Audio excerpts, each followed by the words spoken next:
दोस्तों, कल हमने दो सेक्शंस को देखा। We have discussed 137, 128। बाकी देखते हैं। एक सेक्शन है इसमें जिसका नाम है 138, और उस 138 में ऐसा लिखा है कि इंटरनल ऑडिटर को भी अपॉइंट करना जरूरी है। Good morning, let's start. तो दोस्तों, कैसा है, एक कॉन्सेप्ट है, ये इंटरनल ऑडिटर को अपॉइंट करना ये पहले कंपलसरी नहीं था। अब ऑर्गेनाइजेशंस के बढ़ते हुए काम को देखकर इंटरनल ऑडिटर को कुछ कंपनीज को अपॉइंट करना कंपलसरी है। Now it has become mandatory to appoint internal auditor for some companies. वो कंपनीज कौन सी? वो कंपनी, अगर कोई लिस्टेड कंपनी है तो उसको इंटरनल ऑडिटर अपॉइंट करना जरूरी है। इंटरनल ऑडिटर होता कौन है? वो चार्टर्ड अकाउंटेंट हो सकता है, कॉमा, वो CWA हो सकता है, कॉमा, और इसके जैसा कोई भी इंसान हो सकता है, एक्सेट्रा लिखा हुआ। ये बंद कर दे, इतनी आवाज कर रहा है, AC ऑन करो। तो दोस्तों, कौन से लोगों, कौन से कंपनीज को इंटरनल ऑडिटर अपॉइंट करना जरूरी है? एक तो कंपनी लिस्टेड हो, एक तो कंपनी जो अनलिस्टेड है उसको DPLT, मैं बोलता हूं दीपिका पादुकोण लटक गई, ठीक है ना। DPLT, D से डिपॉजिट, P से पेड अप, L से लोन, T से टर्नओवर। ओके, DPLT, ये DPLT, D यानी कि डिपॉजिट, P यानी कि पेड अप, L यानी कि लोन एंड T यानी कि टर्नओवर, इन चारों में से कोई भी एक कंडीशन फुलफिल जब हो जाती है, पर DPLT में क्या, 25, 50, 100, 200, यानी डिपॉजिट 25 करोड़ का, उसका डबल कितना होगा? 25 का 50, 50 का डबल 100, 100 का डबल 200, और कैसे लिखेंगे? DPLT 25, 50, 100, 200, like this. ओके, तो डिपॉजिट कितना? 25 crore, paid up share capital 50 crore, L से लोन 100 करोड़ एंड T से टर्नओवर 200। इन चारों में से कोई भी एक कंडीशन, अगर वो अनलिस्टेड कंपनी है, इन चारों में से कोई भी एक कंडीशन फुलफिल कर रही हो तो उनको इंटरनल ऑडिटर अपॉइंट करना जरूरी है। बताओ किसको किसको जरूरी है? एक तो लिस्टेड को जरूरी है, अनलिस्टेड में DPLT, चारों में से कोई तो एक कंडीशन फुलफिल होना चाहिए। या फिर अगर वो प्राइवेट कंपनी है तो आप दीपिका नहीं आएगी, सिर्फ लटक गई आएगी, LT आएगा। L यानी कि 100, T यानी कि 200, L यानी कि लोन हो गया, लोन 100 करोड़, T यानी कि टर्नओवर 200 करोड़। तो इसलिए यहां पे लिखा है प्राइवेट के लिए केवल दो ही कंडीशन को फुलफिल करना जरूरी है। कौन सा? LT, L यानी कि लोन, T यानी कि टर्नओवर। वापस से, कौन सी कंपनी को इंटरनल ऑडिटर जरूरी है? एक तो लिस्टेड जरूरी है, अनलिस्टेड में DPLT 25, 50, 100, 200, एंड प्राइवेट में LT, लोन, टर्नओवर। इन दोनों में से या इन चारों में से कोई भी कंडीशन फुलफिल होती है तो प्राइवेट लिमिटेड को और पब्लिक लिमिटेड जो अनलिस्टेड है उनको भी इंटरनल ऑडिटर अपॉइंट करना जरूरी है। अब इंटरनल ऑडिटर करता क्या है? इंटरनल ऑडिटर कौन होता है? पहली बात तो वो CA भी हो सकता है, वो CWA भी हो सकता है। CA तो हो ही सकता है, CWA हो सकता है, और लिखा है एनी अदर पर्सन। वो एनी अदर का मतलब कोई भी ऐसा इंसान होना चाहिए जिसको CA और CWA जैसी जानकारी हो। यानी he cannot be BCom, he cannot be doctor, he cannot be an engineer, he could be somebody who is having the knowledge of finance like MB finance or maybe CFA। तो इसलिए लिखा है CA, CWA और उसके जैसा कोई भी जो बोर्ड ऑफ डायरेक्टर को अच्छा लगे। इसका मतलब क्या हुआ? ऐसा तो एनी अदर लिखा है, इसका मतलब नहीं कि डॉक्टर को अपॉइंट कर लोगे आप। वो इसको बोलते हैं इजस डिम जनरस का रूल बोलते हैं इसको। ये iOS में आता है, जिसमें लिखता है जो general word will take the colour of specific words. तो जनरल वर्ड यानी कि यहाँ पे एनी अदर जो वर्ड आया हुआ है वो CA, CWA के बाद में आया हुआ है। तो अगर ऐसा तो कोई भी इंसान अपॉइंट हो सकता था तो फिर CA, CWA भी नहीं लिखते, पर उन्होंने लिखा CA, CWA एक्सेट्रा। का मतलब क्या हुआ? कोई भी ऐसा इंसान, एक तो CA हो या फिर CWA हो या उनके जैसा कोई तो हो, यानी कि CFA चलेगा, यानी कि MB फिनांस, डॉक्टर इंजीनियर्स नहीं चलेंगे। Okay, got it. अच्छा, ये लोग अपॉइंट, सर क्या वो हमारी ऑर्गेनाइजेशन के एम्प्लॉय हो सकता है क्या? पॉसिबल, ये can be our employ also. जरूरी नहीं कि वो कोई बाहर का, वो हमारा एम्प्लॉय भी हो सकता है जो इंटरनल ऑडिटर बने। सर दुनिया में दो टाइप के ऑडिटर है, इंटरनल, एक एक्सटर्नल, यानी कि internal and statutory auditor. As per section number 139 जो ऑडिटर अपॉइंट करते हैं, जो साल में एक बार ही आके ऑर्गेनाइजेशन के बैलेंस शीट को चेक करता है, उसको क्या बोलते हैं? उसको बोलते हैं स्टैट्यूटरी ऑडिटर, उसको बोलते हैं एक्सटर्नल ऑडिटर। समझ में आया मैं क्या बोल रहा हूं? अक्सर आप जो ऑडिटर बनोगे, आप दोनों भी बन सकते हो, पर जनरली बोलता ना कि I have been appointed as an auditor, तो जब बोलता ना ये इस कंपनी, वो हमेशा 139 का ऑडिटर होता है। वो साल भर में बैलेंस शीट खत्म हो जाती है 31 मार्च को, उसके बाद में आके वो चेक करता है। ये वो ऑडिटर होते हैं जो डे टू डे बेसिस पे ऑर्गेनाइजेशन के बैठ के रोज का रोज चेक करते हैं, ताकि ट्रांजैक्शन जब हो रहा है तुरंत ही उसके आसपास चेक कर ले, 1 साल 1.5 साल के बाद ना करें। अक्सर क्या होता है, फॉर एग्जाम्पल 1 अप्रैल 2023 में कोई ट्रांजैक्शन हो रहा होगा, तो कब कब चेक किया जाएगा? 31 मार्च 2024 के बाद, यानी कि हो सकता है जून 2024 में भी चेक कर सकता है। यानी कि ट्रांजैक्शन होने के बाद 12, 14, 16 महीने के बाद भी चेक, तब तक तो पूरी तरह से जुगाड़ भी हो सकता है, एविडेंसेस फॉल्स क्रिएट किए जा सकते हैं। इस प्रॉब्लम को हटाने के लिए इंटरनल ऑडिटर को अपॉइंट किया, बोला भाई तू रेगुलर बेसिस पे आके चेक कर, और तू गवर्नमेंट को नहीं, मैनेजर को ही रिपोर्ट कर, ऑर्गेनाइजेशन की बोर्ड ऑफ डायरेक्टर को ही रिपोर्ट कर। 139 का जो ऑडिटर आता है वो ऑडिट करता है एक बार साल में और रिपोर्ट करता है गवर्नमेंट को भी। इंटरनल ऑडिटर आकर गवर्नमेंट को रिपोर्ट नहीं करता है, वो हमारी ऑर्गेनाइजेशन के अंदर ही बैठा हुआ है, हमारी ऑर्गेनाइजेशन के बोर्ड ऑफ डायरेक्टर को समझाता है देखो हमारी ऑर्गेनाइजेशन में क्या गंदगी चल रही है, इससे पहले कि बहुत देर हो जाए एक्शन ले लीजिए। Because he is the auditor of day to day basis transaction, वो रोज का रोज उस ट्रांजैक्शन को चेक कर रहा है। वो कौन हो सकता है? क्या वो प्रैक्टिसिंग होना जरूरी है या जरूरी नहीं? He is not required to be practicing, वो जॉब करने वाला भी हो सकता है। He may or may not be an employ, he may or may not be a practicing chartered accountant, उसका प्रैक्टिसिंग होना ही जरूरी नहीं है। Have you all understood?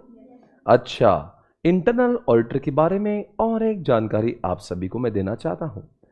For example, जब ये लॉ आया था, कभी तो लॉ आया होगा, उसके पहले ऑर्गेनाइजेशन में अगर वो इंटरनल ऑडिटर नहीं था, पर उनको इस सेक्शन के मुताबिक अब इंटरनल ऑडिटर अपॉइंट करना जरूरी हो गया है।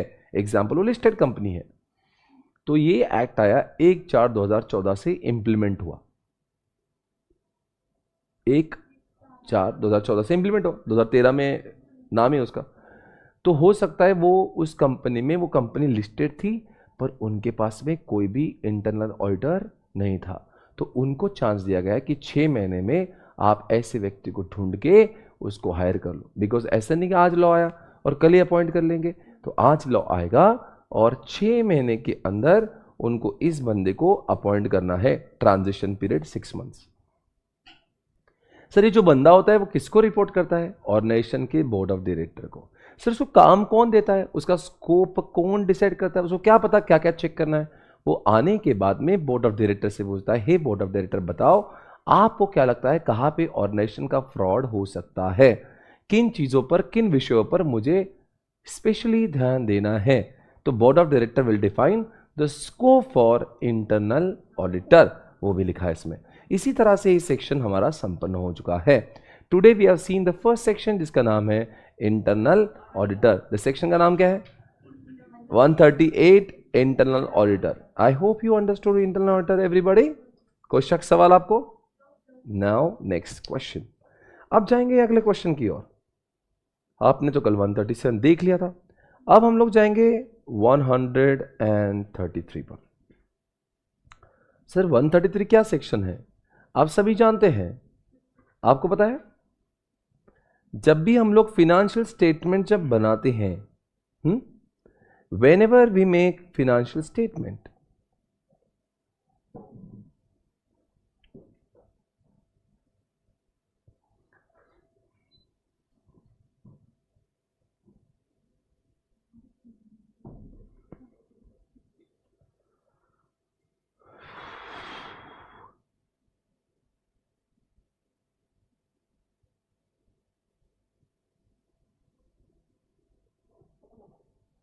बोलो मैं कुछ, सुनो जरा ध्यान से।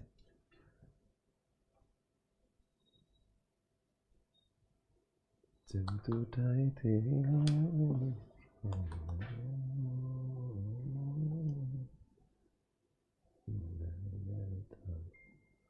आपको अगर थोड़ा समझ में आता है तो can you please tell me what is the connection between section number 129 and 133? इन दोनों में कुछ संबंध है क्या? आप दोनों के नाम से बता सकते हो क्या दोनों में कौन सा रिश्ता है? ये रिश्ता क्या कहलाया जाता है?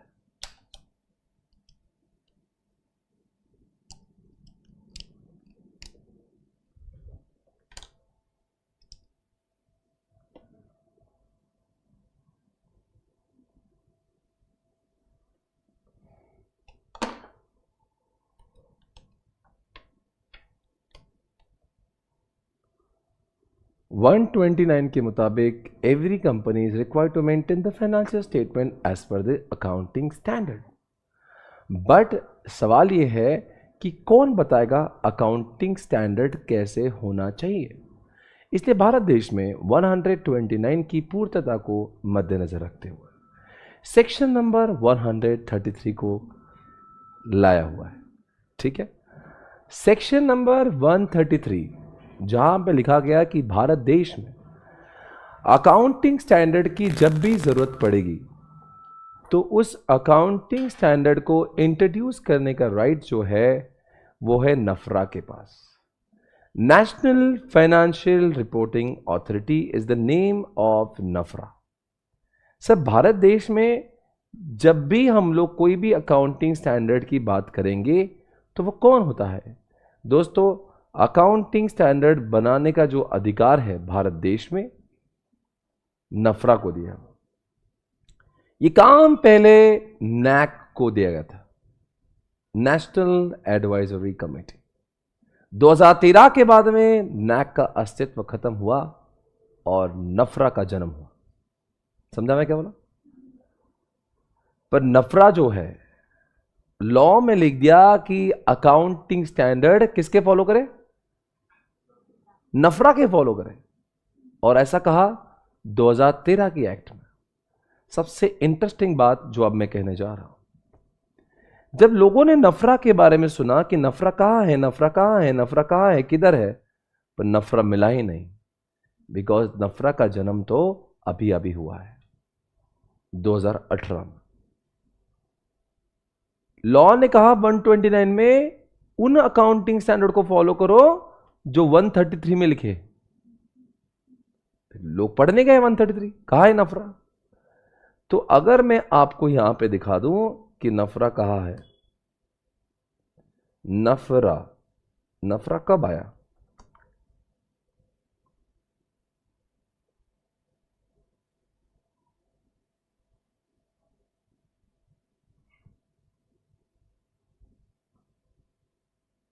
यानी कि पूरे 5 साल बाद इस बॉडी को लाया गया।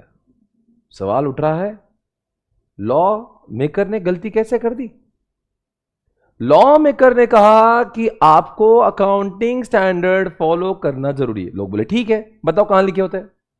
बोले वो लिखेगा जो 133 में आएगा, नफरा। फिर हम 133 पढ़ने गए, देखा तो नफरा ही नहीं है। सेक्शन में लिखा था सेंट्रल गवर्नमेंट में MAY, जब जरूरत पड़ेगी तो नफरा का इस्तेमाल करेगी। लोग कहो सब ठीक है, ज्ञान की बातें बंद करो। आप बताओ, मैं अगर बैलेंस शीट बना रहा हूं तो मुझे बताए किसके अकाउंटिंग स्टैंडर्ड फॉलो करना जरूरी है, वरना आप बोले ये वायोलेशन हो गया, आप मेरे बारे में कुछ लिख दोगे पेपर में कि कंपनी अकाउंटिंग स्टैंडर्ड फॉलो नहीं करती है। अकाउंटिंग स्टैंडर्ड हो तो फॉलो करे ना, है ही नहीं। तब 133 में एक खुलासा आया MCA द्वारा। आज के बाद में जब भी अगर अकाउंटिंग स्टैंडर्ड को फॉलो करना है तो उनके अकाउंटिंग स्टैंडर्ड को फॉलो करना जो 133 में, उनके अकाउंटिंग स्टैंडर्ड फॉलो करना जो नैक ने दिए हुए। नफरा का जो इतिहास है वो नैक है। पहले वाली का नाम नैक है, दूसरे वाले का नाम नफरा है। पर जब तक नफरा के अकाउंटिंग स्टैंडर्ड नहीं आते, आप उन्हीं अकाउंटिंग स्टैंडर्ड को फॉलो करना जो NAC के हैं। Have you all understood? मतलब अकाउंटिंग स्टैंडर्ड को फॉलो करना अनिवार्य है। आप चाहे किसके फॉलो कर रहे थे? नफरा। नफरा जब तक नहीं आएगा, आज भारत में नफरा द्वारा दिए गए अकाउंटिंग स्टैंडर्ड्स, इसकी शुरुआत 2018 में। पर व्हाट अबाउट 2014, 15, 16, 17 इन सालों में क्या करना चाहिए? नैक। सर अकाउंटिंग स्टैंडर्ड तो सुना है आईसीआई बनाता है, फिर आपने नफरा का नाम क्यों लिया? Interesting question. बच्चों अकाउंटिंग स्टैंडर्ड कल भी आईसीआई बना रहा था, आज भी आईसीआई बना रहा, तो फिर सर क्या हुआ? क्वेश्चन इज इंटरेस्टिंग, ध्यान से सुनना। अकाउंटिंग स्टैंडर्ड आज भी आईसीआई के लोग ही बनाते हैं, यानी कि हमारी बॉडी बनाती है, पर उन्हीं विषयों पर अकाउंटिंग स्टैंडर्ड बनता है जो नफरा कहती है। आईसीआई से ऊपर का दर्जा होता है नफरा का। आईसीआई के पापा है नफरा। नफरा बोलेगी है आईसीआई इसके ऊपर अकाउंटिंग स्टैंडर्ड बना, उसके ऊपर बनाएंगे। सर मान लो अगर आईसीआई ने अकाउंटिंग स्टैंडर्ड बना दिया तो क्या आ गया जनहित में? नहीं, उसको नफरा चेक करेगा, उसको देखेगा कि उसमें कोई प्रॉब्लम तो नहीं, और उसमें कोई प्रॉब्लम नहीं है उसी के बाद ही तो उसको अप्रूव करके दिया जाता है सेंट्रल गवर्नमेंट के पास। फिर सेंट्रल गवर्नमेंट उसको ऑफिशियल गैजेट में पब्लिश करता है। अंडरस्टूड? यानी कि प्रोसेस क्या हुई? कौन बनाता है अकाउंटिंग स्टैंडर्ड? आईसीआई। कौन रिव्यू करता है? फिर उसके बाद में क्या होता है? अगर नफरा को लगता है कोई चेंजेस नहीं करना है, then it will be given to central government and central government will publish in official gazette, फिर होगा जनहित में जारी और फिर जनता को होगा एप्लीकेबल। अंडरस्टूड? सर तो 133 हो गया। This is all about 133। ये देख लीजिए 133 हम लोग पढ़ेंगे।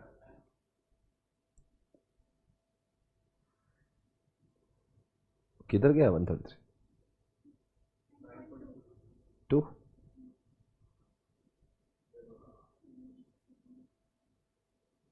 सीजी में prescribe accounting standard recommended by ICI in consultation and after examination of, क्या लिखा है? हाँ कौन, किसके कंसल्टेशन से आईसीआई बनाता है? नफरा, which is constituted in section number 132। CG में प्रिस्क्राइब स्टैंडर्ड्स यानी कि अप्रूवल देने के बाद कौन अप्रूवल देगा? नफरा। उसके बाद में कौन लाएगा जनहित में? As recommended by ICI in consultation with, जो भी आईसीआई और नफरा ने मिलकर जो अकाउंटिंग स्टैंडर्ड बनाए हैं उसको जनहित में कौन लाएगा? सीजी लाएगा। पर यहां पे कुछ लिखा है made by NAC on AS constituted, note, NAFRA not yet constituted under section 132 of the Companies Act, so as given by AS given by National Advisory Committee under Companies Act 1956 are still in force। क्या लिख रहा है इसका मतलब? जब तक कौन नहीं देता? जब तक नफरा सारे अकाउंटिंग स्टैंडर्ड को अपने कब्जे में न लेता तब तक नेशनल एडवाइजरी कमेटी के अकाउंटिंग स्टैंडर्ड को फॉलो करना जरूरी है। सर एक बात बताओ, ये सेक्शन ने कह दिया है कि नफरा के अकाउंटिंग स्टैंडर्ड को फॉलो करना जरूरी है, मान लिया, पर नफरा है कौन? कौन लाता है नफरा को? नफरा के काम क्या? नफरा की बॉडी क्या? नफरा के पावर क्या? नफरा के ड्यूटी क्या? नफरा है कौन? कौन है नफरा? ये जानने के लिए देखिए सेक्शन नंबर 132। यानी कि 133 और 32 में फर्क है। 133 में कहा कि नफरा के अकाउंटिंग स्टैंडर्ड होना चाहिए, मान लिया। अरे पर नफरा है कौन? नफरा कहां से आता है? नफरा के अंदर पावर्स और ड्यूटीज क्या है? इसलिए सेक्शन नंबर 132 को दे दिया, जिसमें पूरी तरह से नफरा का ज्ञान, ये पूरा नफरा का ज्ञान आपके सामने। सर 133 और 32 में फर्क क्या? अरे बेटा 133 इज व्हाट? अरे नहीं बोलो क्या 133 इज व्हाट? वो बोलता है अकाउंटिंग स्टैंडर्ड नफरा के फॉलो करो, पर नफरा है कौन? उसके लोग कहां से आते हैं? वो है कौन? क्या है वो? उसी के लिए आपको पढ़ना है सेक्शन नंबर 132। Got it?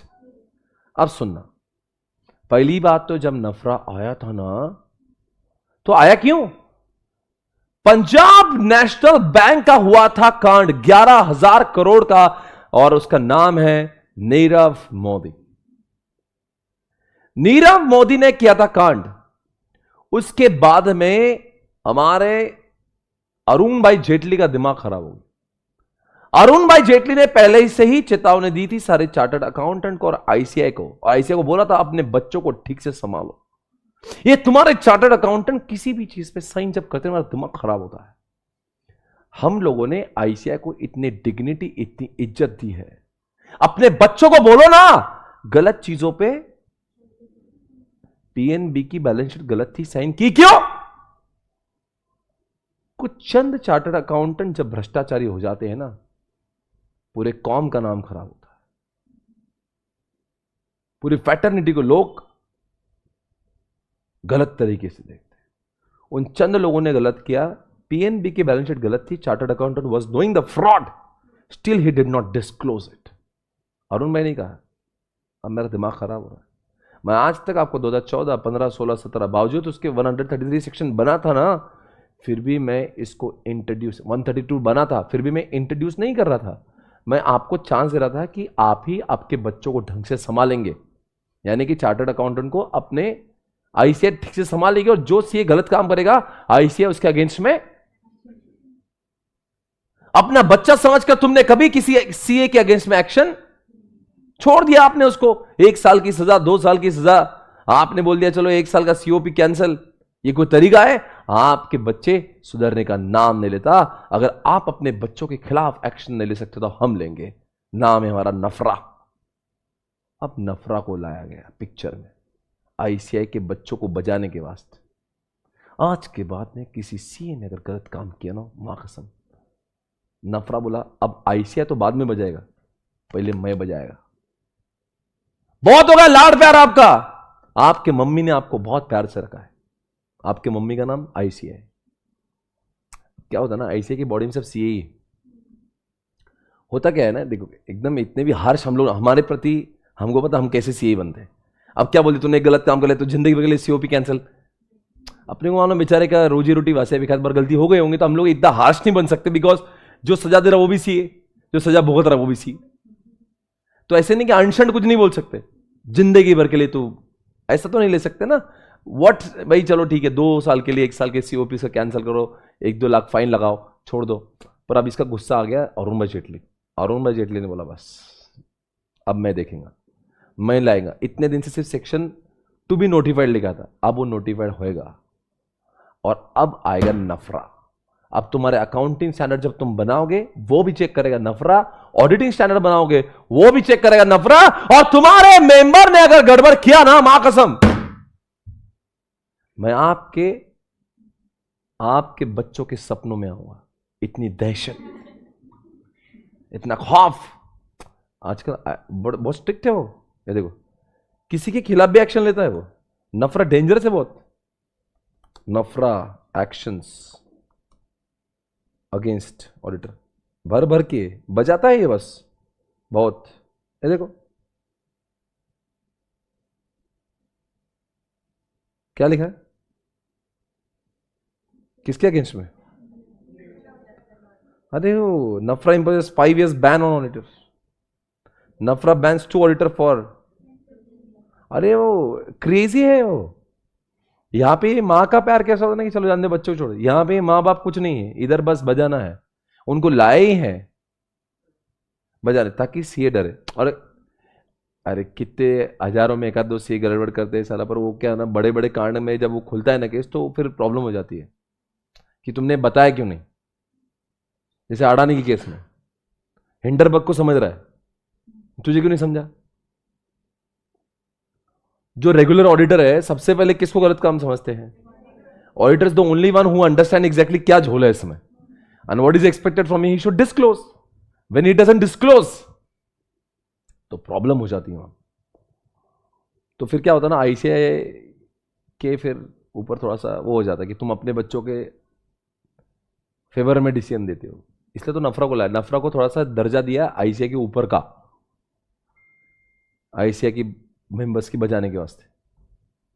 तो अब हमें 2 लोगों से डर है, अगर हम गलत काम करें तो आईसीआई तो बजाता ही है, मम्मी तो मारेगी, पड़ोसी भी मारेंगे, दोनों मारेंगे। इसलिए सीए जब हम लोग काम कर रहे हैं, और ये इनके दिल में कोई वो नहीं है आपकी वो रहम नहीं है। ये अगर गलत करेंगे तो हो सकता है सीओपी जिंदगी भर का कैंसिल कर देंगे।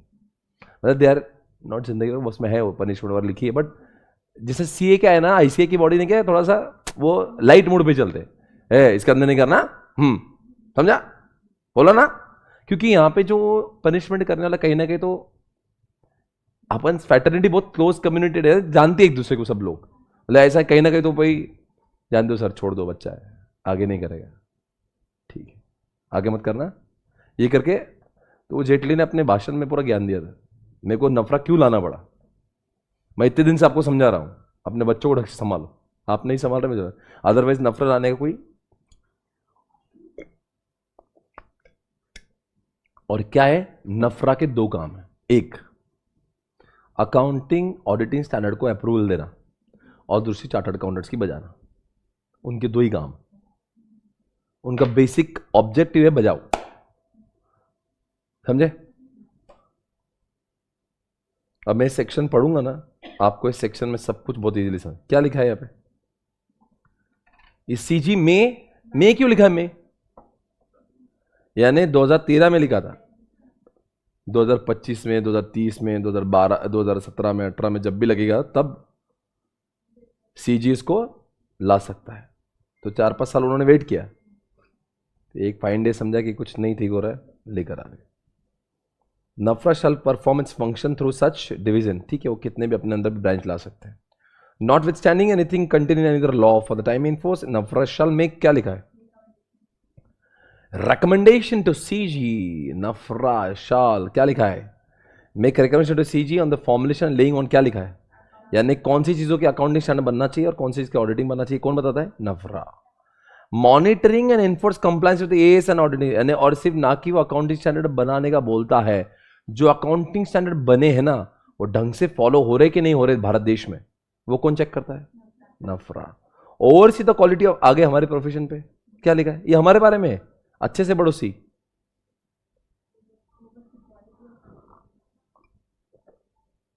यानी हम किस ढंग से क्वालिटी सर्विस दे रहे हैं, हम कौन, CA.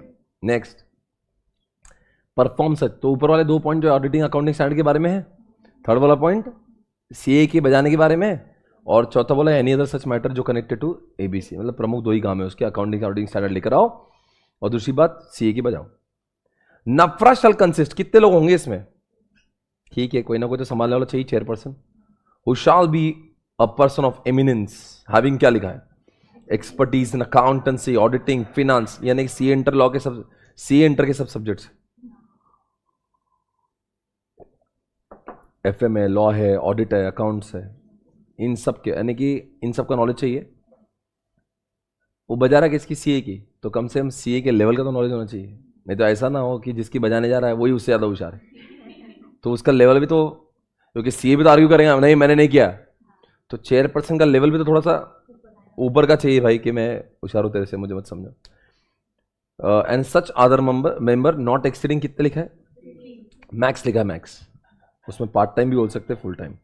Terms and condition manner of the appointment of chairperson member shall be prescribe, chairperson member shall make declaration to CG in prescribe form regarding no conflict, no conflict यानी कि उसने बोल देना चाहिए कोई भी सीए फॉर्म से मेरा कोई संबंध नहीं, हो सकता है चेयरपर्सन के भाई का ही सीए फॉर्म है, तो फिर उसको चेयरपर्सन बोल के अपॉइंट नहीं करेगा ना, क्योंकि अपने भाई के खिलाफ कभी कुछ बोलेगा ही नहीं, तो लिख के देगा मेरा कोई भी सीए फॉर्म के साथ में कोई भी संबंध नहीं, दैट्स इट।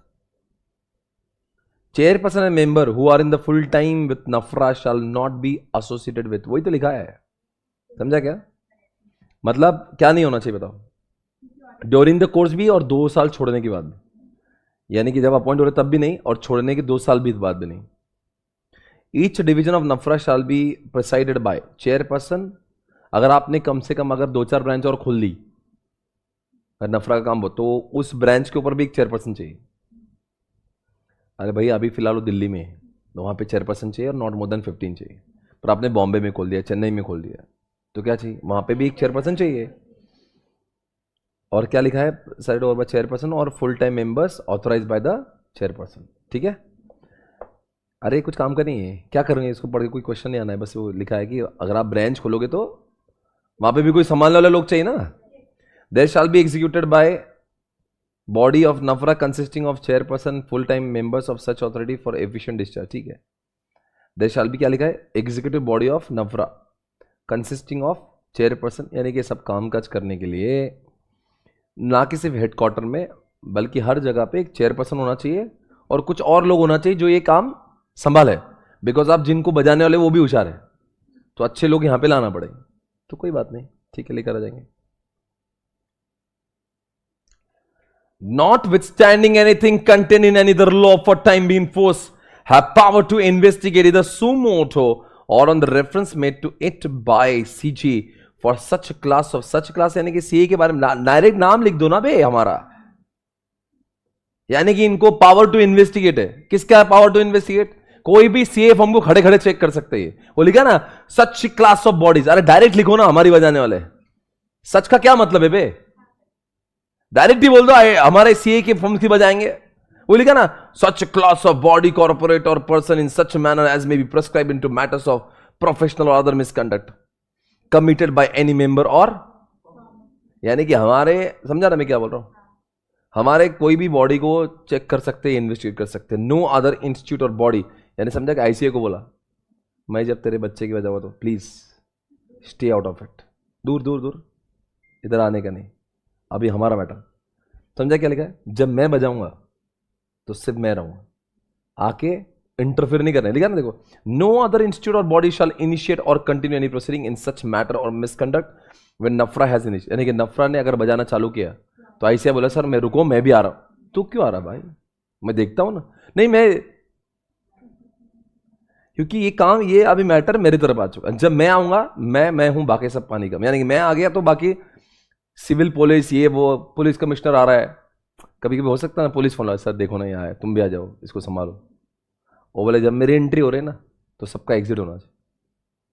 मैं एंट्री में हूं तो कोई आना भी नहीं चाहिए, कोई आके मुझे प्रेशराइज मत करो, छोड़ दो साहब, क्योंकि हो सकता है सीए भी अपने कॉन्टैक्ट्स लगाएगा, 4 लोगों को बुलाएंगे, सर इधर उधर से, इधर आने का नहीं बीच में।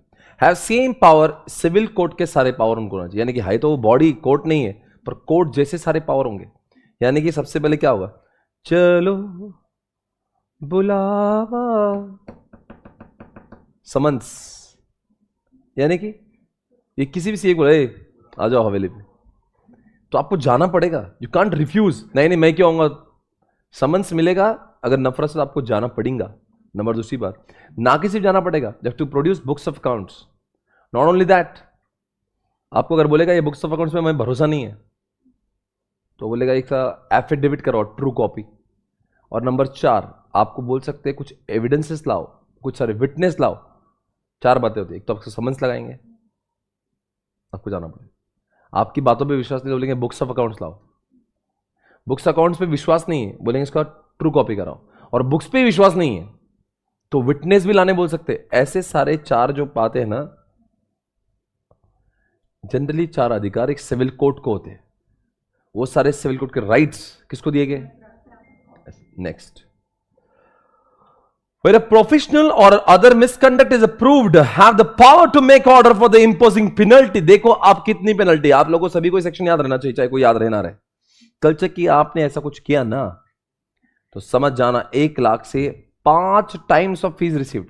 अगर आपने 4 लाख की फीस रिसीव की होगी तो 4 का 5 गुना 20 लाख, यानी 1 लाख से 20 लाख रुपए तक। अगर आपने फीस 10 लाख रुपए रिसीव की होंगी तो 1 लाख से 50 लाख तक आपको क्या हो सकती, पनिशमेंट हो सकती, फाइन लग सकती है। एंड नॉट लेस देन क्या लिखा है, 5 lakhs बट विच में be extended to 10 times of fees in case of firms. Sir पहले किसके लिए था? वो अंडरलाइन द वर्ड इंडिविजुअल, ये किसके लिए? फर्म के लिए, उनके लिए 1 लाख से 5 टाइम, इनके लिए 5 लाख से 10 टाइम। फर्म में ज्यादा मेंबर होते हैं ना, इसलिए उनकी फाइन ज्यादा है।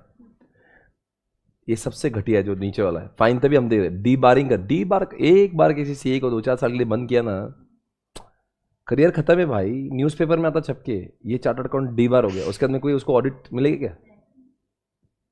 न्यूज़पेपर में छप गया दिस पर्सन हैज बीन डीबार्ड। अपना प्रोफेशन चलता है ईमानदारी से, इंटीग्रिटी बहुत इंपॉर्टेंट है हमारे प्रोफेशन में। जब समझ जाएगा ना आप भ्रष्टाचार डिक्लेयर्ड हुआ तो कौन क्लाइंट आएगा आपके पास में फ्यूचर में? खत्म है उसका करियर, डी बार कर देंगे। or firm from being appointed as an auditor or internal auditor or undertake any audit in respect of financial statement or internal audit of the function, कोई ना डीबार कर देंगे आपको, डीबार। एंड परफॉर्मिंग क्या लिखा है, यानी कि आप ना ऑडिटर बनने लायक हो, ना किसी के वैल्यूएशन, जो आप वैल्यूएटर बनते हो ना, वो भी नहीं बन सकते। कितने महीनों के लिए? कम से कम 6 महीने मैक्सिमम। अरे 10 साल तक अगर उसको बाहर बिठा देंगे ना, वो किसी लायक नहीं बचेगा बाद में। अरे अपन 2 साल बाद कुछ लॉ पढ़ते तो लगता कुछ बहुत कुछ नया आ गया है। 10 साल बाद if staying out of all this, तो उसको 10 साल बाद लगेगा मेरा फॉर्मेटिंग हो गया था, क्या नया आ गया। अपन 1-2 साल में देखते तो टैक्स में, ऑडिट में, लॉ में कितने सारे चेंजेस होते हैं। तो कि बहुत वाहियात है ये मजाक नहीं है। ये अगर हो गया किसके साथ में ना, तो जिंदगी स्पॉइल्ड है उसकी। ये अगर सोचो 5 साल का डीबार हो गया तो क्या मतलब समझते हो अब इसका? भैया वो ऐसा डीबार नहीं होता, पूरा न्यूज में छपता है, क्योंकि नफरा को अपनी तारीफ कर रहा हूं, देखो मैंने कैसे बजाया सी, तो पूरा आर्टिकल्स आते हैं उसके सब न्यूज़पेपर में, बजाया आईसीए को, बजाया मेंबर को, बजाया ये किया। फिर बजाने के बाद में आप सोचो उसका कितना नाम खराब होता है। उसके बाद में उसको सीए प्रोफेशन छोड़ना ही है, कुछ और काम करना पड़ेगा उसे, इसलिए डरने का इनको एनी। अब अच्छा मान लो कोई सीए रो रहा है मेरे साथ, अब उसको रोना है, he wants to cry that मेरे साथ में जो किया नफरा ने गलत काम किया ना, वो ही वांट्स टू क्राई, तो कहां जाएगा वो? He will go to 80 appellate tribunal के पास जाएगा, साहब ये जो भी किया ना नफरा ने मेरे साथ गलत किया। नफरा के लोग कितने बार मिलेंगे? उतने बार मिलेंगे जितना एज में भी प्रिस्क्राइब्ड है, कुछ काम का सेक्शन नहीं। सीजी में appoint secretary and such other employ as it may consider necessary for the efficient performance of function by NFRA under this act and terms condition of services. कुछ नहीं लिखा है। सी वो जितने भी चेयरपर्सन और मेंबर्स जो अपॉइंट हुए थे ना, उनको हेल्पर कोई चाहिए होंगे, हेल्पर्स, काम वाली बाई, कंप्यूटर वाला, इंटरनेट वाला, टेक्नीशियन कोई चाहिए, झाड़ू वाली, ये सब वो अपॉइंट करके देंगे ताकि वो अपने काम पे फोकस करे। कौन?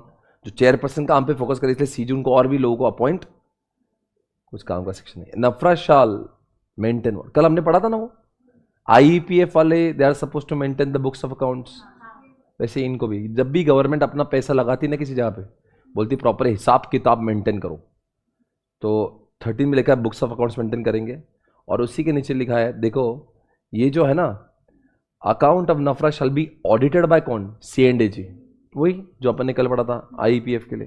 यानी बुक्स भी मेंटेन करना है, CAG ऑडिट भी करेगा, ऑडिट बना के सीजी को रिपोर्ट भी देगा, और सीजी नीचे लोकसभा राज्यसभा में देखो यहाँ पे लिखा हाउस ऑफ पार्लियामेंट, वही सेम है आईपीएफ। क्या होता है? पहले बुक्स ऑफ अकाउंट्स मेंटेन करेंगे, फिर CNDG उसको चेक करेगा, CNDG उसकी रिपोर्ट बनाएगा, बना के गवर्नमेंट को देगा, और गवर्नमेंट लोकसभा राज्यसभा में देगा report. That's all about section 133। आज हमने 3 सेक्शंस देखे। We have seen section number 138, 133, 132। अब हम पढ़ेंगे 130 और 31। मित्रों, reopening of accounts on courts और ट्रिब्यूनल ऑर्डर। दुनिया में 2 तरीके से किताबें खोलते हैं। Once you submit your books of accounts to ROC after 30 days of AGM। कल आपको बताता था AGM होने के 30 दिनों बाद हमें सबमिट करना पड़ता है डेटा। किसको? 137 ने देखा था ना, मीटिंग भी हुई, अडॉप्ट भी हुआ, 30 दिन में सबमिट करना पड़ेगा। यस और नो? Come on. उसके बाद में क्या होगा? एक बार डेटा सबमिट हुआ और उसके बाद में आपको लगा अरे यार कुछ मिस्टेक हुई है, जैसे आप इनकम टैक्स रिटर्न को रिवाइज करते हो, वैसे ROC के रिटर्न को भी तो रिवाइज करना पड़ेगा, कभी गलती हुई होगी तो इसी तरह से आपको खोलने का राइट है। अब जो चीजें सबमिट हो गई है उसको खोलने के 2 तरीके हैं, सेक्शन 130, सेक्शन 131। 130 में वो लोग खोल देंगे, 131 में हम खुद से खोलेंगे। खोलने के 2 तरीके। Once the data is submitted to ROC, if you want to reopen, अगर मैं कंपनी और मुझे सबमिट किया और मैंने को रीओपन कर, मुझे लगता है यार मैंने गलती कर दी, I have to go to section 131, मुझे खुद से खोलना है। और अगर मुझे नहीं खोलना है, मैंने फ्रॉड किया पर मुझे बताना नहीं है, पर किसी और के समझ में आ गया कि मैंने फ्रॉड किया है, वो मेरे केस की छानबीन करना चाहते हैं, मेरे किताबों को, हो सकता है सेबी खोलना चाहे, हो सकता है इनकम टैक्स डिपार्टमेंट या सीजी का कोई अथॉरिटी या कोई भी स्टैट्यूटरी रेगुलेटरी बॉडी खोलना चाहती है। Wherever I submit documents in section 137, after submission, income tax department और SEBI और CG, इनमें से कोई भी सोचता है कि खोल डालो इस साले को, इसने कुछ तो, पर वो खोल नहीं सकता। आरओसी ने बोला मैं ऐसे खोलने नहीं दूंगा, आपको इतनी मस्ती, आप जाओ एनसीएलटी के पास। इन चारों को कहा जाना पड़ेगा, इनमें से कोई भी एक को, जिसको भी खोलना है, कहा जाएगा। इनकम टैक्स डिपार्टमेंट बोलेगा साहब इसने जो बैलेंस शीट दी, जो पेंडल देना सब गलत किया, इसने टैक्स चोरी करी है, I want to reopen the books of accounts, he has to go to NCLT. NCLT को लगता है अरे यार इसने सच में गलत काम किया है, इसने फ्रॉड किया है। इसने क्या किया? फ्रॉड किया है। अगर उसको लगता है कुछ तो फ्रॉडुलेंट हुआ है या कंपनी के अफेयर्स में सीरियस मिसमैनेजमेंट हुआ है, ऐसा किसको फील हुआ? अप्लाई तो क्या इनकम टैक्स ने अप्लाई कर सकते हैं या सेबी कर सकता है, कोई भी ये चारों में से। Who should give consent? NCLT को फील हुआ कुछ तो भी फ्रॉडुलेंट हुआ है, कुछ तो भी मिसमैनेजमेंट हुआ है। जो डेटा सबमिट किया वो अप्लाई किसने किया? इन चारों ने किया। एनसीएलटी को बोला कि सब गलत है और एनसीएलटी को भी ऐसा महसूस हुआ कि सही गलत है, एनसीएलटी बोलेगा ओके फाइन खोल डालो, फिर आदेश जाएगा आरओसी खोलने दो। कोर्ट और tribunal shall give notice to CG, IT authorities SEBI सबको बोला जाएगा okay fine, shall take into the consideration of representation made by them, accounts और रिवाइज और रिकास्ट शाल बी। ये क्या बोल रहा है? हो सकता है वो रिजेक्ट भी करे, हो सकता है वो बोलेगा नहीं मैं खोलने नहीं दूंगा, आप कुछ गलत बेबुनियाद इल्जाम लगा रहे हो। वो बेचारा अच्छा है, उसने कुछ गलत काम नहीं किया। उस केस में एक पॉइंट है, उस केस में एक पॉइंट है, और पॉइंट क्या पता है? पॉइंट क्या पता है? वो क्या बोलेगा? मैं आपको इस किताबों को खोलने नहीं दूंगा। तो यहां पे लॉ में लिखा है अगर एनसीएलटी उनको रिजेक्ट कर रही है खोलने नहीं देने के लिए, तो they should get an opportunity of being heard, they should be allowed to represent कि उसको खोलना क्यों जरूरी। It should not be unilateral decision कि नहीं नहीं। अरे वो बोलेगा भाई साहब मैं आपको बता रहा हूं ना कितना झोलू आदमी है, मुझे एक बार अपने पक्ष में बोलने का, ये तो लिखा है ना, रिप्रेजेंटेशन करने का मौका मिलना चाहिए उसको। और एक बार सुनो, ये रोज रोज नहीं आने का खोलना है खोलना है खोलना है, एक ही बार खोल दो जो खोलना है। यानी कि आप बोलेंगे अभी 2023-24 चल रहा है एंड यू वेंट देयर कि 2021 में गड़बड़ हुई थी, ऐसे 8 साल तक जा सकते हो पीछे आप, याद रखना। उनको खोलना है तो 8 साल, आपने को खोलना 3 साल। अगला सेक्शन है 131, अगर मैं वॉलंटरीली खोलना चाहता हूं खुद से तो अपनी गलती को सुधारने का मौका, और 3 साल में भी अगर हम लोग नहीं सुधार रहे तो they are having weapon in section 130, they can go behind for how many years. देखो यहाँ लिखा है 8 साल तक जा सकते। पर एक बार सपोज आप अभी 2023-24 चल रहा है, आप बोले मैं 2010 का खोलना चाहता हूं, नहीं खुलेगा। 12 का नहीं खुलेगा, 16 का खुल जाएगा। सो 2016 का खोल रहे हो, आपने खोल लिया, आपने बोल दिया ये 4 मिस्टेक है, इसको अपडेट करो, ठीक है। फिर और 2 महीने बताया, ओ सर 16 में जो था ना वो, अरे क्या हलवा है क्या? वो एनसीएलटी बोलेगा तेरे को लगता है कि मेरी जिंदगी में एक ही काम है क्या? और तुझे जो भी प्रॉब्लम था एक ही बार बोल देना जो बोलना। यहाँ लिखा है ना अकाउंट्स और revise shall recast and shall be final, ये घड़ी घड़ी नहीं बोलने का, गलतियां सारी एक साथ लाने का, हमारे पास और भी काम है। Where direction has been issued by CG under this for keeping books, ठीक है। इसमें लिखा है कभी कभी ऐसा हो सकता है सेक्शन नंबर 128 में दे हैव बीन, कल लिखा था ना 8 साल तक they are suppose to maintain the books of accounts, इसलिए रिवाइज भी तो करेंगे 8 साल पीछे जाके, मतलब 8 साल से ज़्यादा क्यों नहीं। अभी वो गए इनकम टैक्स वाले सेबी के बाद, बोले साहब वो 2008 में इस आदमी ने गलती की थी, अभी 2024 चल रहा है, 16 साल पहले। वो बोलेगा भाई तू मजनू है, दीवाना है, उसके पास में खोलने के लिए कुछ बचा ही नहीं, तू क्या खोलेगा जाके? बोले सर मैं उसके वो जाके देखता हूँ।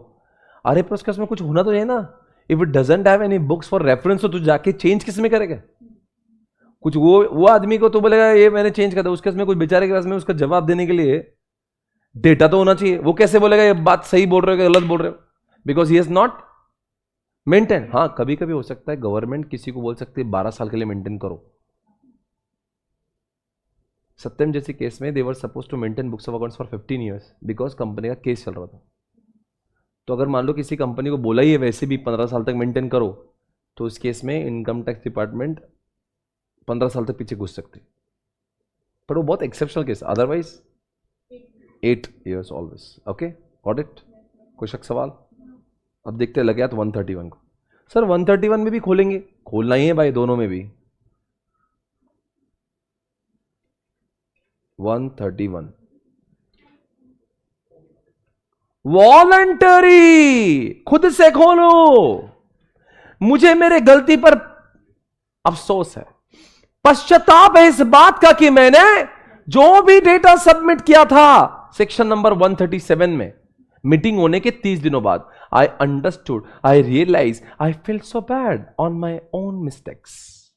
इससे पहले वो मुझे 130 में खोल डालेंगे और मेरी बजाएंगे, मैं खुद से खोलना चाहता हूं। नहीं समझे आप? डर भी तो है ना यार। वो बोले जान देना काय को खोल रहा, अब तो किसको समझे? समझने के लिए उनके पास में पूरे 8 साल बचे हैं, कभी ना कभी समझ ही जाएंगे। इसलिए मेरी मिस्टेक हुई ना, 3 साल में सुधार लो, वरना और वो आएंगे तो अच्छे से नहीं आएंगे। हाँ, आपको अच्छे से खोलेंगे।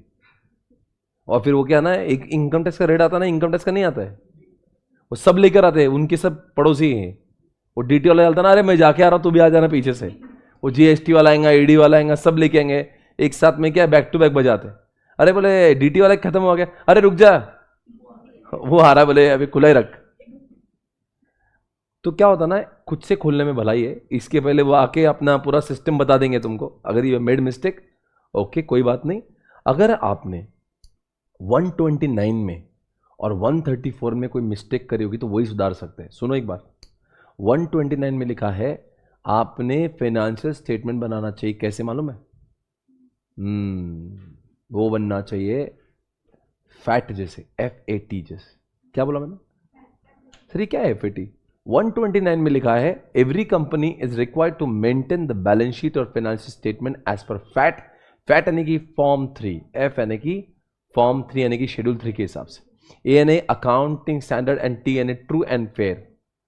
As per section number 129, every company is required to maintain a balance sheet as per FAT यानी कि फॉर्म नंबर 3 शेड्यूल 3, A यानी कि अकाउंटिंग स्टैंडर्ड, T यानी कि ट्रू एंड वैल्यू। और आपने सबमिट तो कर दिया और बाद में लगा अरे गलती हो गई यार, ना मैंने शेड्यूल 3 फॉलो किया, ना मैंने अकाउंटिंग स्टैंडर्ड की, ना ट्रू। इनमें से कभी कुछ गड़बड़ लगी होगी। यू अंडरस्टैंड यार, I have not followed accounting standard. और हो सकता है आपको लगता होगा ट्रू नहीं दिया मैंने, आपको अपनी गलती पर अफसोस है, पछतावा है। Now it's time to change yourself, इसलिए लिखा 129। और 134 क्या है? आपको 134 बताओ क्या है? बोर्ड ऑफ डायरेक्टर का रिपोर्ट, उसको बोलते बोर्ड रिपोर्ट। क्या बोलते उसको? क्या है board report? Board of director ने एक साल में क्या क्या काम किए उसके ऊपर बनता है बोर्ड रिपोर्ट। क्योंकि कंपनी के शेयर होल्डर जो होते हैं ना, वो साल भर आते नहीं है, तो उनको पता होना चाहिए साल भर में क्या गुल खिला है। तो क्या होता है, तो बोर्ड रिपोर्ट बनाना चाहिए। किसके हिसाब से? 134 के हिसाब से। पर आपने वो बोर्ड रिपोर्ट नहीं बनाए जैसे 134 में लिखा था। सिर्फ 134 में एक तरीका लिखा कि बोर्ड रिपोर्ट ऐसे ऐसे होना चाहिए, but you have not prepared board of directors report as per section number, और maybe financial statement was not made as per section number. तो 129 के हिसाब से FS नहीं बनाया, 134 के हिसाब से आपने बोर्ड रिपोर्ट नहीं बनाया, और आपको ये गलती समझ में आई है कि मैंने गलती करी है। मैं खुद जाऊंगा ROC के पास में, हे ROC मुझे खोलने दो। हे चुप, आप कहां से खोलेगा? ये तो ऑलरेडी लॉक हो चुका है, इसको अनलॉक करना है, जा NCLT के पास। जैसे 130 में उन चारों को भी जब खोलना था ना, दे वेंट टू NCLT। तुझे खुद को भी खोलना है ना, हालांकि किताबें ROC के पास रखी है, पर परमिशन किसकी चाहिए? तो ये भी कहां जाएगा? NCLT लगता है कि सच में 129 के हिसाब से नहीं है या 134 के हिसाब से नहीं है। NCLT will allow you to reopen the books not more than 3 years। यानी 2023-24 में हो आप, इफ सपोज इट इज 23-24, तो यू कैन गो फॉर 22-23, 21-22, 20-21, यानी कि 3 साल तक जा सकते हो। उससे ऊपर यहां देख ले। हाँ, अगर उसको ये किया tribunal shall give notice to C. अच्छा एक बात सुनो, इसमें एक और एक बात है, खोलना है, ये सुधार रहा है अपनी मिस्टेक, पर यहाँ पे लिखा है सेक्शन ने एनसीएलटी ने उन चारों को भी इन्फॉर्म करना चाहिए बंदा खोलने के लिए आया हुआ है। अब बताओ क्यों? ये बेचारा खुद से खोल रहा है ना, बोले इसको खोलने के बाद में, पर पहले उनको भी इन्फॉर्म करे खोलना चाह रहा है, अलाउ करेंगे।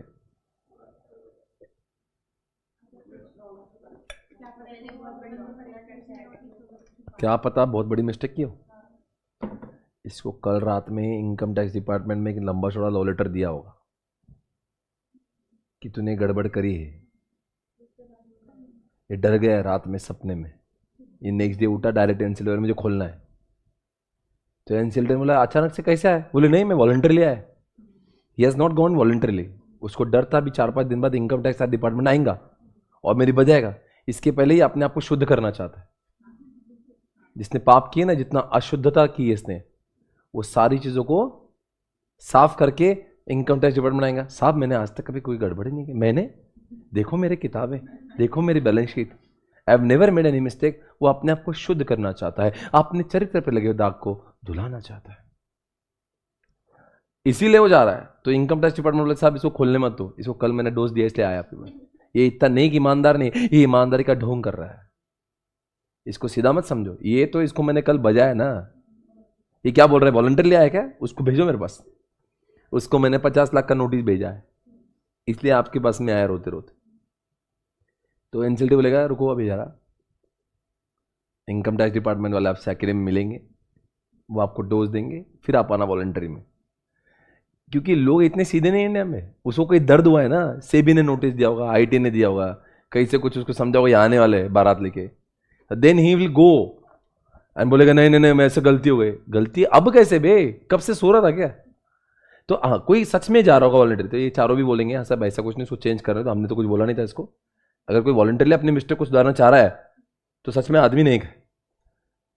सच revise FS report shall not be prepared or filed more than, क्या लिखा है? अभी आदमी बोलेगा साहब वो एक चेंज किया ना मैंने, अच्छा चेंज एक बार अलाउ किया और आ गया, क्या है और 4 महीने बताया साहब वो देखो जो बकना है ना एक ही बार बोल। ये एनसीएलटी तेरे पप्पा का है, तेरे पप्पा नौकरी में नहीं रखे हमको। एनसीएलटी के नौकरी के पैसे जो है ना, जो सारे NCLT is like high court, वहाँ के बड़े बड़े जजेस होते हैं, लाखों रुपए की तनख्वाह होती है, तेरे ये सब फालतू काम के लिए नहीं है। तो एक तो तूने गलती करी, हम तेरे को सुधारने दे रहे, तो हर 2 महीने में मुंह उठा क्या रहा है, ये रह गया वो रह गया, एक ही बार बोल दे जो बोलना है। से रूल है भाई। अब लाखों क्लाइंट है, लाखों लोग अपना फाइलिंग कर रहे हैं रोज, यही काम तो एनसीएलटी मेन इसका काम नहीं है। एनसीएलटी को कुछ अलग काम के लिए लाया हुआ है दुनिया में। ये तो सिर्फ एक साइड बाय साइड कुछ एनसीएलटी को एक नया काम दिया हुआ है, पर एनसीएलटी का प्रमुख काम ये नहीं है। एनसीएलटी किसके लिए आया हुआ है भाई? कंपनीज एक्ट के सारे केसेस को सॉल्व करने के लिए, ये फालतू छपरी काम के लिए नहीं आया। फिर आप इसका मतलब नहीं कि आप इसका इतना फायदा उठाए हर एक महीने में आके सर वो खोलना है। अरे कितने बार खोले, जो खोलना है एक बार खोल दे, कितने बार खोलेगा? ये लिखा है फाइल मोर देन, क्या लिखा है? शैल not be prepared or filed more than, क्या लिखा है? यानी कि आपको ये करने के साल में एक बार राइट है। घड़ी घड़ी जाके मतलब रोज वहां पे बैठो मत, मुझे खोलना है मुझे खोलना है मुझे खोलना है। Detailed reasons for revision of such FS report shell also be disclose in the board report. अच्छा ये क्या लिखा बोर्ड रिपोर्ट? आप खुद से खोलने गए ना, तो बाकी लोगों को भी बताओ कि आपने क्यों खोला। शेयर होल्डर को पता होना चाहिए, क्योंकि शेयर होल्डर ने पहले अप्रूव किया था एजीएम में और आपने वो सबमिट किया था, फिर आपने उसी अप्रूव को चेंज किया। तो बोर्ड ऑफ डायरेक्टर में लिख के देंगे, ताकि बोर्ड ऑफ डायरेक्टर का रिपोर्ट कौन पढ़ेगा? शेयर होल्डर पढ़ेगा। तो शेयर होल्डर को पता होना चाहिए जो पहले हमने अप्रूव किए थे उनमें क्या चेंजेस किए गए। Even they should be informed about it. Where the copies of the previous FS or report have not been sent to the members or delivered to the register or laid before company in general meeting, revision must be confined to correction in respect of which previous FS or report do not comply with। वही लिखा है। अगर ये section तभी use होगा, आप देखो बहुत सारी मिस्टेक्स ही, हर मिस्टेक को सुधारने का ऑप्शन नहीं है, ओनली 129 134 की मिस्टेक्स। देखो मिस्टेक्स तो इंसान हजारों करेगा, पर कौन सी मिस्टेक सुधारने का अधिकार है? 129 130। 129 में अगर आपने फैट के हिसाब से नहीं किया होगा और 134 में बोर्ड ऑफ डायरेक्टर का रिपोर्ट जैसा इन्होंने कहा है वैसा नहीं, तो वही चीजें को सुधार सकते हैं, उसके अलावा किसी भी चीज को सुधारने का अधिकार नहीं है। Framing of rules of CG in relation to revise financial statement. अरे वो बोल रहा है जो भी रिवाइज करने के जो रूल्स आते हैं ना, वो रूल्स कौन फ्रेम करेगा? सीजी। अरे यार पूरे कंपनीज एक्ट में ऐसा कौन सा रूल है जो सीजी ने फ्रेम करता है। हर कोई रूल कौन फ्रेम करता है? तो लिखने की जरूरत नहीं है, ये सेक्शन यूजलेस है। सीजी में नहीं पढ़ना मुझे, वापस सीजी में एक रूल्स। अरे भाई पता है, ये जो निम्नलिखित सभी चीजों का रूल्स कौन बनाएगा? इसके ऊपर कोई क्वेश्चन नहीं आएगा भाई। कोई भी सेक्शन में देखो, एक सेक्शन होता है और एक रूल होता है। सेक्शन कौन बनाते हैं? लोकसभा राज्यसभा के लोग, जिसमें विरोधी के लोग भी होते हैं। रूल्स में सिर्फ भारतीय जनता पार्टी होती, बीजेपी जो अभी का रूलिंग पार्टी, तो रूल्स बनाएंगे। तो उसमें मैं एग्जामिनेशन में भी क्या ही पूछूंगा, एग्जामिनेशन में ऐसे तुच्छ सवाल नहीं आएंगे। तो आज हमने कितने सेक्शन देखे? 5। बेटा एसी लगा दे, चालू नहीं तो 138 इंटरनल ऑडिटर आपने देखा, और क्या देखा आपने? 138 में ऑडिटर देखा, 132 में अपने नफरा को देखा, 133 में देखा कि अकाउंटिंग स्टैंडर्ड कैसे लाए जाते हैं नफरा के परमिशन से, फिर 130 और 131 में खोलने का देखा, वो खोलेंगे या हम खोलेंगे, ठीक है ना। अब करेंगे हम लोग 129, लास्ट सेक्शन पर 129। ये कहेंगे दोस्तों आपके सामने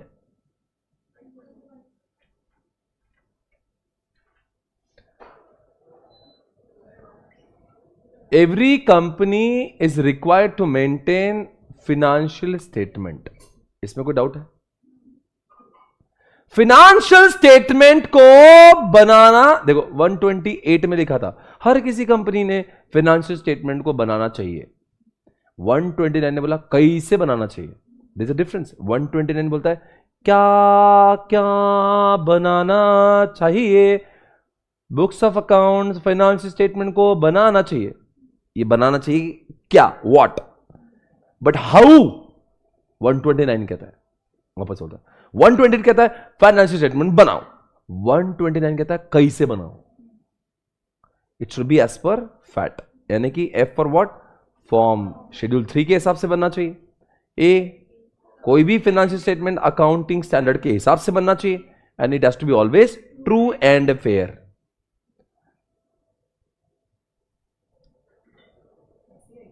आओ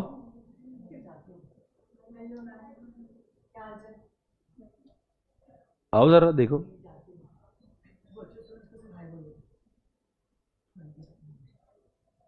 अच्छा क्लास है क्या भाई? हेलो मैम, गुड लक, ठीक है, टेक केयर, बाय बाय। सो दोस्तों 128 कहता है कि फिनेंशियल स्टेटमेंट को मेंटेन करना जरूरी है, ठीक है। 129 कहता है कैसे मेंटेन होना चाहिए, उसका फॉर्म शेड्यूल 3 जैसा होना चाहिए, अकाउंटिंग स्टैंडर्ड होना चाहिए, ट्रू एंड फेयर होना चाहिए। पर ये सेक्शन कहता है ये जो तीनों कंडीशन वो 3 कंपनीज को एप्लीकेबल नहीं, जिसका नाम है BIG, banking, insurance and G for generation of electricity. यानी कि फैट है पर बिग नहीं, फैट है पर वो फैट बिग को एप्लीकेबल नहीं। बिग यानी कौन सा? Banking, insurance and generation of electricity. यानी कि सर इनको क्यों नहीं, ये लोग फाइनेंशियल स्टेटमेंट कैसा बनाएंगे फिर? अरे बैंक के पप्पा कौन? आरबीआई। हाँ, तो उनका आरबीआई बताएगा कैसे बनाना है। इंश्योरेंस के लिए कौन? आईआरडीए। और generation of electricity her state wise अलग चलती, तो उनके अलग अलग लोग बताएंगे उनको। तो ये ऐसा नहीं कि they don't maintain financial statement, big also maintain the financial statement, पर कैसा बनाना चाहिए कौन बनेगा? उनके रिस्पेक्टिव लोग बनाएंगे, बताएंगे। आगे बढ़ेंगे। सर एक बात बताओ, ये सेक्शन का जो मानना है वो क्या है? ये सेक्शन कहता है हर कोई कंपनी का बैलेंस शीट, सबसे प्रमुख यहां पे लिखे, उनके अंदर बैलेंस शीट के अंदर अकाउंटिंग स्टैंडर्ड मेंटेन होना चाहिए, जो सेक्शन नंबर 133 में दिए हुए है। पर अगर कंपनी ने गलती से अकाउंटिंग स्टैंडर्ड को फॉलो नहीं किया तो क्या? What if A don't maintain the accounting standard? तो उनको पहले लिखना पड़ेगा फाइनेंशियल स्टेटमेंट के नीचे वो कौन से अकाउंटिंग स्टैंडर्ड है जिसको उन्होंने फॉलो नहीं किया, डेविएशन। क्यों नहीं किया? What was the reason? भाई अकाउंटिंग स्टैंडर्ड क्यों नहीं किया, रीजन। और अगर वो अकाउंटिंग स्टैंडर्ड नहीं किया तो उसका बैलेंस शीट के ऊपर कितना इंपैक्ट हो रहा है वो भी लिखना पड़ेगा, इफेक्ट। एग्जामिनेशन में पूछेंगे this company has not followed accounting standard, अब क्या? तो बोलना पड़ेगा, पहले लिखना पड़ेगा अकाउंटिंग स्टैंडर्ड फॉलो कौन सा नहीं किया, क्यों नहीं किया, और वो नहीं करने की वजह से उसे फाइनेंशियल्स पे क्या इंपैक्ट हो रहा है वो भी लिखना पड़ेगा। सर ये क्या है? एग्जम्पशंस। सीजी में ऑन इट्स ओन और ऑन ग्रांट और on application grant exemption for complying with the requirement of this section. यानी कि ये जो फैट जो है ना, फैट हो सकता है कुछ कंपनीज को सीजी बोलते कि तुम्हें फैट की जरूरत नहीं, जैसे अभी बिग को बोला है, केस टू केस बेसिस पे देख के वो किसको कॉन्ट्रावेंशन। एक बात बताऊं मैं आपको, जो अपन ने 128 में पढ़ा था ना कि कौन से लोग जिम्मेदार है अगर फाइनेंशियल स्टेटमेंट और बुक्स ऑफ अकाउंट्स मेंटेन नहीं किया तो, एमडी, सीएफओ, डब्ल्यूटीडी फाइनेंस और एनी अदर पर्सन अपॉइंटेड। सबसे अच्छी बात है कि वही चारों लोग इन्हीं सेक्शन के लिए भी एज इट इज एप्लीकेबल है। अगर आपने फैट को फॉलो नहीं किया तो कौन से लोग जेल में जाएंगे? वो 4 लोग जाएंगे जो 128 में थे। ये लिखा है यहां पे, देखो एज इट इज कॉपी होगा, same to same as it is. Sir किसकी बात कर रहे हैं हम लोग? वो जो क्या बोलो, वापस बोलो, कॉन्ट्रावेंशन में बोलो क्या लिखे कॉन्ट्रावेंशन में? क्या? अरे ये क्या 4 लोग रहे हैं यहां पे? ये देखो, ये आप क्या करो 126 को देखो, ये कॉन्ट्रावेंशन में डाल दो इसका नाम। ये जो लिखा ना कॉन्ट्रावेंशन 129(7), तो ये वही लोग है जो इधर है, उनको एप्लीकेबल होता है। 128(6) इसको एज इट इज एप्लीकेबल है, मुट्टाटिस मुट्टांडिस।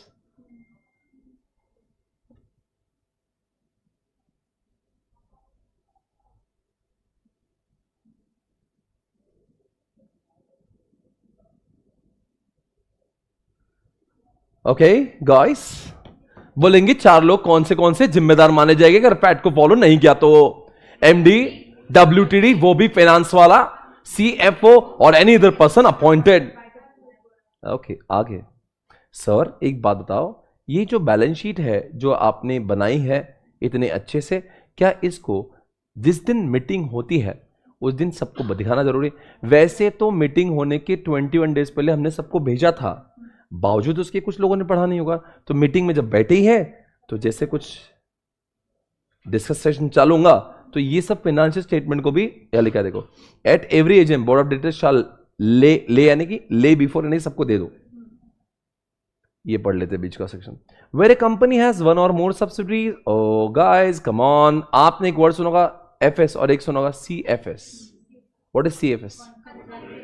If company is having more subsidiaries and more JVs and more associates, यानी associates और JV and subsidiaries अगर आपके पास में है तो you are supposed to maintain not only FS but also CFS, उसको बोलते हैं consolidated।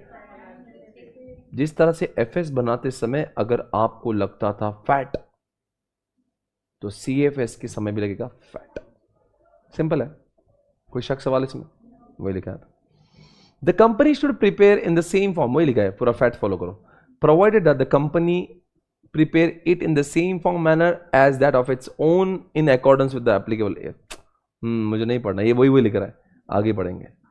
Provided that the company shall also attach along with the financial statement separate statement containing the salient feature, यानी कि अगर रिलायंस इंडस्ट्री लिमिटेड जियो का data अगर attach कर रहा है अपने बैलेंस शीट के नंबर्स में तो ये भी बताओ जियो करता क्या है। ये भी बताओ कि हॉटस्टार जैसी कोई कंपनी उन्होंने एक्वायर की है तो वो करती क्या है। समझा क्या बोल रहा? या रिटेल चालू किया है रिलायंस ने तो रिटेल का बिजनेस करता क्या है? अरे समझा मैं क्या बोल रहा हूं? अरे सिर्फ नंबर मत ऐड करो बैलेंस शीट में, ये भी बताओ जिसके नंबर ऐड हुए कंपनी, इसलिए क्या ना सैलेंट फीचर्स डालो उसके। प्रोवाइडेड फॉर दैट सीजी में provide for the consolidation of accounts of companies in such a manner, वही लिखा है। अभी तो शेड्यूल 3 के हिसाब से होता है, कल्चर के हो सकता है कुछ नया फॉर्म आया तो सीजी वो भी दे सकता है। CFS shall be made in accordance with, वही घड़ी घड़ी वही बोल रहा है, मेरे को गुस्सा आ रहा है। ये वही लिख रहा है, एफ और ए लिखा ना, शेड्यूल 3 और अकाउंटिंग स्टैंडर्ड ट्रू एंड फिर तो होना ही चाहिए। If company not required to prepare CFS under AS compliance with the schedule, ठीक है छोड़ दो, अगर आपको एएस जरूरी नहीं तो बस सिर्फ शेड्यूल 3 के हिसाब से बना दो। Provisions applicable to preparation adoption of audit of FS of holding company shall apply to CFS, ठीक है। And provided that nothing in this rule shall apply in respect to the preparation of consolidated FS if it meets following condition, it is wholly owned subsidiary or is a partially owned subsidiary of another company. All its other matter having been intimated in the writing for which proof of delivery of such intimation is available with company do not object to company not presenting CFS. It is a company whose securities are not listed are क्या लिखा है, are not in the process of listing on any stock exchange whether in India or outside India, and its ultimate or any intermediate holding company files consolidated financial statement with register which are in compliance with applicable. वो क्या बोल रहा है, ये जो rules दिए हुए ना, ये जो रूल्स दिए हुए हैं वो किसको एप्लीकेबल नहीं है, प्रोवाइडेड दैट लिखा है nothing in this rule shall apply in respect of preparations of consolidated financial statement by a company if it meets following conditions. अगर ये following conditions हो जाती है तो उनको कौन से रूल फॉलो करने की जरूरत नहीं, CFS के रूल्स को फॉलो करने की जरूरत नहीं है. पहला पॉइंट समझ रहा क्या लिखा, अगर मैं रिलायंस की होली ओन्ड हूं तो रिलायंस तो फॉलो किया ही होगा, तो मुझे फॉलो करने की जरूरत नहीं. इट इज होली ओन्ड, मैं होली ओन्ड हूं और पार्शियली ओन्ड हूं. Having been intimated in the writing and for which proof of delivery of such intimation is available with the company, do not object to company not presenting. इसको क्या करेंगे, इसको मैं आपको मेन बुक से पढ़ाता हूं तो वहां से डिटेल में आपको समझ में आएगा. बाकी आपको ये सेक्शन समझ में आया क्या, क्या समझ में आपको बताओ 129 के बारे में. फैट होना चाहिए, बिग नहीं होना चाहिए, सब चीज का मेन. और चाहे आप एफएस बनाओ चाहे, और दूसरी बात है अगर आप एएस फॉलो नहीं करते तो लिख के दो कि कौन से एएस फॉलो नहीं कर रहे, क्यों नहीं कर रहे. और साथ साथ में अगर ये एफएस फैट फॉलो नहीं हुआ तो क्या होगा, फैट को फॉलो नहीं किया तो क्या होगा, 4 लोग जेल में जाएंगे. कौन से एमडी, डब्ल्यूडीडी फाइनेंस, और कौन, CFO और एनी अदर पर्सन अपॉइंटेड. समझ गए. और एक कौन से एप्लीकेशन है वो मेन बुक से पढ़ाता हूँ, बाकी तो इसमें सब ठीक है. I hope you understood guys. तो आज हमने सारे सेक्शंस को पढ़ा है. कल आई थिंक हम लोग का कौन से सेक्शन बाकी अभी, 134, 135, 136, then chapter is over. 134, 135, 136, 3 section हमारे बाकी.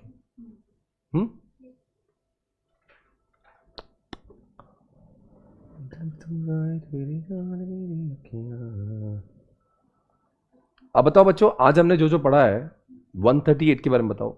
आपने आज पढ़ा इंटरनल ऑडिटर किसके लिए एप्लीकेबल है, all the listed company, unlisted में DPLT 25, 50, 100, 200, और साथ साथ में प्राइवेट कंपनी में LT 100, 200.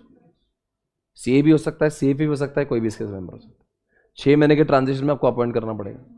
और इसका स्कोप कौन डिसाइड करता है काम करने का, बोर्ड ऑफ डायरेक्टर. और रिपोर्ट भी किसको करता है, सिंपल है. क्या वो हमारे एम्प्लॉयज होना जरूरी है, नॉट रिक्वायर्ड टू बी. क्या वो प्रैक्टिसिंग होना जरूरी है, नॉट रिक्वायर्ड. फिर हमने पढ़ा 133, भारत देश में अकाउंटिंग स्टैंडर्ड बनाएगा ICAI, चेक कौन करेगा और पब्लिश कौन करेगा. और जब तक नफरा नहीं गया तब तक किसके अकाउंटिंग स्टैंडर्ड को फॉलो करना पड़ेगा, NAC. हो गया 133. 132 के जो नफरा है, नफरा को लाता कौन है इंडिया में, CG लाता है. उसके मेन 2 काम कौन है, CA की बजाना और दूसरा अकाउंटिंग और ऑडिटिंग स्टैंडर्ड को लाना भी और मॉनिटरिंग भी करना. उसके अंदर एक चेयरपर्सन होता है और नॉट मोर देन 15 मेंबर्स होते हैं. और जब भी कोई ब्रांचेस खोलोगे वहां भी चेयरपर्सन होना चाहिए. 132 के अंदर जितने भी लोग होंगे नफरा के, they are suppose to maintain the books of accounts. उसका ऑडिट CAG करेगा, रिपोर्ट जाएगा CG को, बाद में जाएगा लोकसभा राज्यसभा. और नफरा जो है वो पनिशमेंट भी देता है चार्टर्ड अकाउंटेंट को. अगर वो इंडिविजुअल है 1 लाख 5 टाइम्स दे सकता है, और फर्म है तो 5 लाख और 10 टाइम्स दे सकता है, और डी बार भी कर सकता है 6 महीने से लेकर 10 साल तक. तो इट वॉज ऑल अबाउट 132. अब 131 में और 130 में क्या फर्क है, अगर हमें खोलना है तो खुद को खोलना तो 131, वो लोग खोलेंगे तो वो लोग कितने साल तक खोल सकते हैं, हम कब तक खोल सकते हैं. और दोनों को किसकी परमिशन चाहिए, NCLT. और दोनों भी क्या कहते हैं, ज्यादा बार मत खोलो, जो भी करना है एक बार खोलो और बाद में बार बार नहीं आने का NCLT के पास. क्या डायरेक्टली ROC के पास जाके खोल सकते हैं क्या, किससे परमिशन चाहिए. अगर 130 की बात करूँगा, अगर वो चारों खोलना चाहते हैं तो उनको बताना पड़ेगा कंपनी ने कोई तो फ्रॉड किया है तो मिसमैनेज किया है. और अगर हमें खोलना है ना तो हमें दिखाना पड़ता है कि हमने एक तो 129 में मिस्टेक की है या 134 में मिस्टेक है। तो ये दो सेक्शन यहाँ से खत्म। और 129 तो अभी हमने देखा कि फिनेंशियल स्टेटमेंट कैसा होना चाहिए, एफएस हो चाहे सीएफएस हो। फैट एफ मतलब फॉर्म 3 शेड्यूल 3 ए से एंड टी से कौन सी कंपनी को एप्लीकेबल नहीं, big. Banking, insurance, generation of electricity, इसके अलावा भी सीजी चाहता है तो कुछ और को ऐड कर सकता है। और कौन से 4 लोग जिम्मेदार होंगे, एमडी, डब्ल्यूटीडी, फाइनेंस, सीएफओ और any other person appointed. Accounting standard follow नहीं किया तो लिखो कौन सा नहीं किया, क्यों नहीं किया, and what is the impact of it. इसी तरह से हमने सारे सेक्शन आज खत्म किए। कल हमने 137 किया था। बताओ मीटिंग हुई, एजीएम हुआ तो फिर क्या होगा, मीटिंग हुआ तो बस फिर, और अडॉप्ट भी हो गया, 30 दिन के अंदर सबमिट कर दो। मीटिंग हुआ पर अडॉप्ट नहीं हुआ तो प्रोविजनल सबमिट करना पड़ेगा। जब फ्यूचर में एडजन होगा तो तब भी और 30 दिनों के अंदर सबमिट करना पड़ेगा। और लास्ट में मीटिंग ही नहीं हुई तो अडॉप्ट होने का सवाल ही नहीं। और फिर क्या, प्रोविजनल सबमिट करो और मम्मी को यह भी बताओ कि what was the reason of not conducting meeting. याद आया? ठीक है, that is all guys. I will see you tomorrow. कल मिलेंगे फिर से एक बार, और कल इस चैप्टर के खत्म होने के पश्चात शुरू करेंगे एक नया चैप्टर जिसका नाम है audit. Okay, thank you, bye bye, have a great day.